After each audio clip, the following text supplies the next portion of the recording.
kognitiv biliyimizi yadda saxlayın.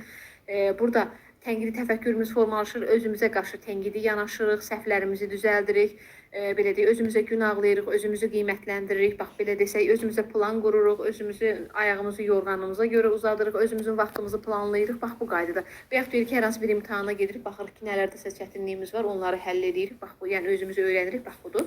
Ən sonuncuda gəlir bizim xarakterize etmə mərhələmiz. Xarakterize etmə mərhələsində də xarakterdən təbii ki, söhbət gedəcək, vərdişdən söhbət gedəcək. Hər bir insanın xarakteri müəyyən yaşa qədər, müəyyən vaxta qədər təbii ki, formalaşır. Onlar da uşaqlarımıza təbii ki, bacardığımız qədər xarakterini formalaşana qədər müdaxilələr etməliyik ki, pis xarakteri formalaşmasın, ətrafındakı insanlara qarşı mənfi emosiyalı xarakteri formalaşmasın və ya pis münasibətlər formalaşmasın və bu ümumiyyətlə xarakterdə, ailədə, mühitdə formalaşan bir şeydir.